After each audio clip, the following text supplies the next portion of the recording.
Value zone hyper mart ఇప్పుడు మన అమీర్పేట్ లో ఈ సెప్టెంబర్ 18న గొప్ప ప్రారంభం. అమ్మ నమస్తే. నమస్తే అమ్మా జయలక్ష్మి. అమ్మ, మనం రోడ్డు మీద నడుచుకుంటూ వెళ్ళేటప్పుడు చిల్లర నాణేలు కానీ డబ్బులు కానీ కనిపిస్తాయి. ఒక్కొక్కరు తీసుకుంటారు. తీసుకున్న తర్వాత కొంతమంది గుడిలో వేస్తారు, కొంతమంది వాడుకుంటూ ఉంటారు. ఏది కరెక్టు? అసలు ఏం చెయ్యాలి? లక్ష్మీదేవి మనకు దొరికిందని సంతోషించాలా, మన కోసం వచ్చిందని? అమ్మా ఒక్క మాట, చిల్లర నాణాలు ఎందుకు ఉంటాయి రోడ్డు మీద? ఎవరో పడేసుకుంటారు, బై ఎలా మిస్టేక్ పడేస్తారు? పడిపోతాయి. కాదు.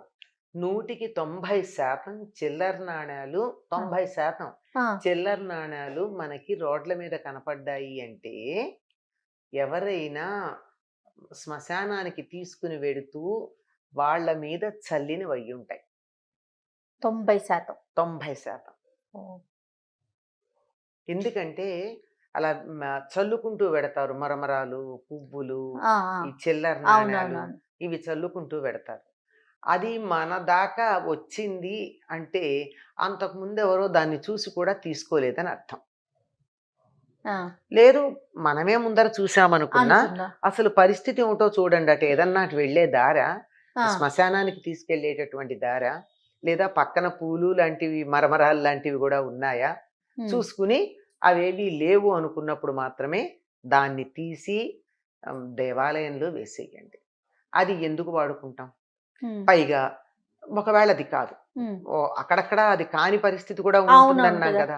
అట్లాంటప్పుడు ఏమవుతుందంటే, నాదే అనుకుందాం, నేను పడేసుకున్నాను చిల్లర, నేను బాధపడతానా అన్నది పోయిందని? ఖచ్చితంగా బాధపడతారు కదమ్మా. ఆ డబ్బులు మనకి దొరికినవి ఏవైతే ఉన్నాయో వాటితో పాటుగా పోగొట్టుకున్న వాళ్ళ వేదన కూడా ఉంటుంది దాని మీద. ఫలానా వాళ్ళ అయ్యో నాది పోయింది, నేనే అనుకుంటాను, ఎవరో ఒక్కర్లేదు, నాది. అవునవును. నేనే అనుకుంటాను, అయ్యో నా డబ్బులు పోయినాయి, ఏమైనాయో అని. ఆ, ఆ ఆవేదన ఏదో ఉంది కదా. మరీ నాకేమీ దీంతో ఆస్తి అంతా పోయింది, నాకు ఇంకెందుకు పనికి రాకుండా పోయాను అన్నది కాకపోయినా కనీసం ఒక్కటి పోయినా బాధే అనిపిస్తుంది కదా. అట్లాంటప్పుడు ఆ దొరికినటువంటి నాణ్యం వెనకాల పోగొట్టుకున్నటువంటి వారి యొక్క బాధ ఉంటుంది. అవునమ్మా, మనకి వారు ఎవరో తెలియదు కదా. తెలీదు. అట్లాంటప్పుడు ఇది ఎవరిదో, ఆ పుణ్యం వాళ్ళకే రావాలి అని చెప్పి దేవుడి దగ్గర వేసామనుకోండి, ఆ, ఇప్పుడు వాళ్ళకి ఆ వేదన ఉండదు, పోగొట్టుకున్న వాళ్ళకు కూడా హాయిగా ఉంటుంది, ఒకళ్ళకి సంతోషం కలిగించిన పుణ్యం మనకు కలుగుతుంది. ఆ రూపాయి అందులో వేసిన పుణ్యం రాదు మనకి. అవతల ఈ రూపాయి అవతల వ్యక్తి ఎవరిదో వాళ్ళ పేరున వేస్తున్నానన్నామే, ఆ, ఈ పుణ్యం మీద వాళ్ళకి ఎడుతుంది కదా. ఆ వాళ్ళకి పుణ్యం ఇచ్చిన పుణ్యం మనకి లభిస్తుంది తప్ప వేరేది కాదు. అందువల్ల ఆ, దొరికితే ఎవరిదో వాళ్ళకి చెందుగాక అని చెప్పి వేసేయడం మంచిదమ్మా. కాదమ్మా. ఆ. మరి లక్ష్మీదేవి కదా, డబ్బులో మనము లక్ష్మీదేవిని చూసుకుంటాము. అవును. ఆవిడ కోరి మన దగ్గరకు వచ్చింది అని భావించకూడదంటారా? మనం సంపాదించుకున్న వస్తోంది కదా, అయినా గుళ్ళో వేస్తున్నామా లేదా? వేస్తున్నాం. వద్దనుకుని వేయటం లేదుగా. కాదు. అవునమ్మా. ఈ లక్ష్మి ఒకళ్ళు పోగొట్టుకున్న లక్ష్మి నాకెందుకు, నా లక్ష్మి నాకు కావాలి. అందువల్ల ఎవరి కష్టార్జితం అయ్యి ఇది ఇక్కడ పడుందో ఈ ఫలితం వాళ్ళకి వెళ్ళాలి అని మనం అనుకోవడంలో మన సద్బుద్ధి ఉందంటే, మనకి సద్బుద్ధి తాలూకు ఫలితం లభిస్తుందే తప్ప వేరేది కాదు. చాలు, మనకెందుకమ్మా ఇంకొకరి ఏదైనా సరే, ఇంకొకళ్ళది ఎందుకు? ఇది డబ్బులు కాకుండా వస్తువులు అనుకో, డబ్బులైనా ఏం చేయాలంటే దాన్ని ఎప్పుడూ కూడా నిరాదరించటం కానీ తొక్కుకుంటూ వెళ్ళడం కానీ చెయ్యం గనక ఆ దృష్టితో తీసుకుని వెళ్ళి అక్కడ వేయడం మంచిది. గుళ్ళో ఇప్పుడు వెళ్ళట్లేదు, మనం ఆఫీస్కి వెళ్తున్నాం, ఊరు వెళ్తున్నాం, ఎక్కడో అనుకోండి, దారిలో ఎక్కడో వేబిచ్చగాడికి వేసేయండి. అదే అడుగుదాం అనుకున్నాను. కరెక్ట్ అమ్మా. గుడికి వెళ్ళే తీరిక లేకపోవచ్చు మనకి, దారిలో బిచ్చగాడికి వేసేయండి. వాళ్ళకైనా లాభం, వాడైనా ఆ రూపాయితో బాగుపడతాడు కదా. ఒకప్పుడైతే పైసలు ఉండేవి, ఇప్పుడు రూపాయి పైసల కన్నా తక్కువైపోయింది కదా, అందువల్ల రూపాయి అంటున్నాను. అట్లాంటిది ఇది డబ్బులు కాకుండా ఇంకా వస్తువులు ఉంటాయి. ఏదో నగ, ఓ బంగారం గొలుసు దొరికింది, అది కూడా దొరుకుతాయి కదా. అవునవును. కానీ సాధారణంగా ఏం చేస్తారంటే, మేము నిజాయితీ అనుకునేటటువంటి వాళ్ళు పోలీస్ స్టేషన్లో ఇస్తారు, లేదన్న వాళ్ళు ఇంటికి పట్టుకెడతారు. ఈ రెండింటి ద్వారా కూడా ఎవరిదో వాళ్ళకి చెందదు. మీ ఉద్దేశం అయితే ఏమంటారు? ఎవరైనా ఈ వస్తువు పోలీస్ స్టేషన్లో ఇవ్వడం చేయకుండా పోలీస్ స్టేషన్లో కంప్లైంట్ మాత్రం పెట్టాలి. ఒక వస్తువు దొరికింది, అది ఎవరిదో గుర్తులు చెప్తే నేనే ఇస్తాను అనేటటువంటిది పెట్టుకుంటే వాళ్ళకి చెందుతుంది తప్ప ఉమ్, అందరూ అట్లా ఉంటారని అనంగాని అదేలేమ్మా. అనేక రకాలు ఉంటాయి గనక ఉమ్, నిజాయితీగా అలా ఇవ్వడం చాలా మంచిదమ్మా. ఏదైనా సరే అట్లా దొరికిన వస్తువుతో పాటు పోగొట్టుకున్న వాళ్ళ బాధ ఉంటుంది అందులో. ఆ ఉసురు మనకెందుకు? తగులుతుందంటారమ్మా. డెఫినెట్లీ తగులుతుంది, డెఫినెట్లీ తగులుతుంది. ఎందుకు తగలదమ్మా? ఉసురు అంటే కనపడకుండా ఉండేదే కదా. ఉమ్, నేను బాధపడుతున్నాను నా వస్తువు పోయింది అని.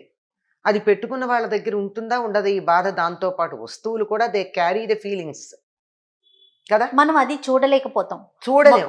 మనుషులనే గనక. చూడగలుగుతాం, మనుషుల భావాలనే చూస్తాం. కానీ మీరు అన్నట్లుగా హ్మ్. వస్తువులో కూడా ఎదుటి వారి యొక్క సంతోషము ఉంటుంది, బాధ ఉంటుంది అనేది మనం చాలా ఆలోచించలేకపోతాం మందికి కదా. తెలియదు. తెలీదమ్మా. తెలియదు అది. మీకు ఉదాహరణ చెప్తామమ్మా.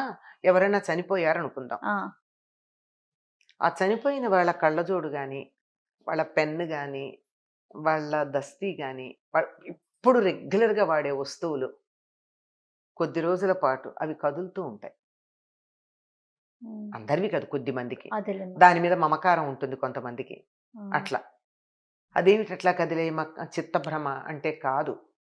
ఆ వారి యొక్క జీవులు దాన్ని మళ్ళీ తీసుకోవాలని ప్రయత్నం చేస్తారు. కానీ సాధ్యం వాళ్ళకి కాదు, శారీరకమైనటువంటి భౌతికమైన శరీరం ఉండదు గనక అది తీసుకోలేకపోతారు. తీసుకోలేకపోతారు. కానీ ఆ తీవ్రమైనటువంటి భావం ఉందే, ఉమ్, ఉమ్, ఆ భావం అది కొద్దిగా వాటిని కదిలిస్తూ ఉంటుంది. ఇది వాస్తవం. ఉమ్, ఇది మా భ్రమ, దెయ్యం, భూతం అని చాలా అది భయపడడాలు, భ్రమను కూడా రెండు ఎక్స్ట్రీమ్సే అవునా. ఉంటాయి. కానీ వాస్తవం ఏమిటంటే అది కాస్త కదులుతుంది. ఇది ఒక వస్తువు పట్ల ఆ ఆ వస్తువు వాడుకున్నటువంటి వాళ్ళ భావం దాని మీద ఎంత ఉంటుంది అనేది మనకు అర్థమవుతుంది. అంటూ ఉంటాం. ఇది పెన్ను లాంటిదో దొరికింది. ఈ పెన్నుతో రాయడం మొదలుపెట్టాక నాకు అసలు ఎంత బాగా వస్తున్నాయో భావాలంటారు కొంతమంది. ఆ, లేదు, ఇదిగో ఈ దరిద్ర పెన్ను దీంతో రావట్లేదంటాం. ఆ, పెద్ద దరిద్రం కాదు. మన అది దొరికినప్పుడు మనం తీసుకుంటే దాని మీద అవతల వాళ్ళ భావాలు తీవ్రంగా ఉన్నాయి అని అర్థం. ఉమ్, వస్తువులన్నిటికీ కూడా ఉంటుందమ్మా. అంత కూడా అక్కర్లేదు. వాడే తీరును బట్టి కూడా ఒకళ్ళు వాడే వస్తువు వాళ్ళకు ఉపయోగపడ్డట్టు మనకు ఇంకొకరికి ఉపయోగపడదు. ఉపయోగపడదు. అవునమ్మా. ఇప్పుడు మామూలు బాల్ పెన్లకు అంత తేడా తెలియదు కానీ ఒకప్పుడు పాళీలు ఉన్న పెన్నులు ఉండేవి కదా, అవునవును. సిరా పోసుకునే పెన్నులు. ఆ పాళీ ఒకళ్ళు రాసినట్టుగా ఇంకోళ్ళు రాయడానికి కుదిరేది కాదు. అవును. ఒక్కొక్కళ్ళు రాస్తే అసలు రాత వచ్చేది కదా. ఆ పెన్ను ఓనర్ ఎవరున్నారో వాళ్ళకు కుదిరేది. ఉమ్, ఏమిటంటే ఇది భౌతికంగా చెప్పుకోవాలంటే అలవాటు. నిజానికి కనపడనటువంటి ఇమోషన్ దాంతో ఉంటుంది. ఇమోషన్ ఉంటుంది. వస్తువులు కూడా మనం ఆ కోణంలోనే చూడాలి. అమ్మా మనకు ఆ పద్ధతి ఉందమ్మా. ఆ, మనకి తప్పనిసరిగా సంక్రాంతి అయ్యాక కనుమ రోజున ఏం చేస్తాం మనం? వస్తువులన్నిటికీ అన్నిటినీ పూజ చేస్తాం అవును. కదా. నాగల్ని పూజ చేస్తాం, కాడిని పూజ చేస్తాం, బండిని పూజ చేస్తాం అవును. కదా.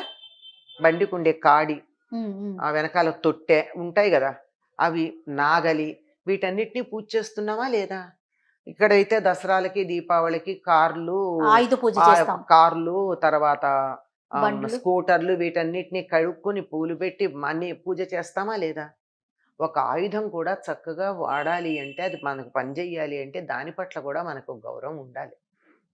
సో దీన్ని బట్టి వస్తువులు అంటే మనం డబ్బును కూడా అలానే చూడాలి. అంతే అంతే. కదమ్మా. నాణేలే కావచ్చు, కాయిన్సే కావచ్చు, లేకపోతే నోట్లే కావచ్చు, నోట్లే ఏదైనా కావచ్చు. కూడా ఆ.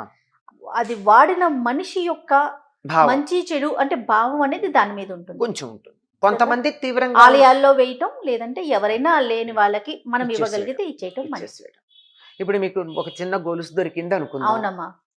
మీకేమో అది రోడ్డు మీద కాలికి తగిలింది బంగారం. ఖచ్చితంగా తప్పనిసరిగా మీరు తీసుకుంటాం. అన్నట్టు లక్ష్మి ఇంటికి తెస్తాం. పెట్టండి, కడిగేసి దాన్ని శుభ్రంగా పాలతో కడిగేసి దేవుడి దగ్గర పెట్టండి. ఉమ్, ఎవరన్నా బీదవాళ్ళు పెళ్లి చేసుకుంటున్నామంటే వాళ్ళకి ఇచ్చేయండి, ఉంచుకోవద్దు. ఉంచుకోవద్దు. సరే ఉంచుకుంటే బంగారానికి పెద్ద దోషం లేదని అంటారు, అది రెండో పక్షం. ఓకే. సాధారణ నియమం మీరు చెప్పేదైతే మాత్రం ఎవరికైనా లేని వారికి లేని ఇవ్వమంటారు. వారికి ఇచ్చేసేయండి, లేకపోతే గుళ్ళో అమ్మవారికి ఇచ్చేసేయండి. అది ఎలాగో మనం అనుకుంటాం కదా ఎప్పుడో గుళ్ళో దేవుడికి ఏదో చెయ్యాలని. చెప్తున్నాను ఆ. అట్లా చేయడం. కానీ మీరు అన్నట్లుగా ఆ భావన ఎంత తృప్తిగా ఉంటుందో ఆ, కదమ్మా. అవును. తప్పకుండా. నాకు నీకు ఇచ్చేటటువంటి అవకాశం ఇచ్చావు, నాకు ఇది దొరికింది, ఆ, నీకు సమర్పించే అవకాశం ఇచ్చావు, ఎవరిదో నాకు తెలియదు, నా చేతుల మీదుగా నీకు ఇస్తున్నాను అమ్మా లేదా అయ్యా, ఇంత అవకాశం ఇచ్చావని నమస్కారం చేసి నమస్కారం చేస్తే చేసుకోవటం. అయిపోతుంది. సూపర్. థ్యాంక్ యూ అమ్మా, థ్యాంక్ యూ, నమస్తే. నమస్తే అమ్మా.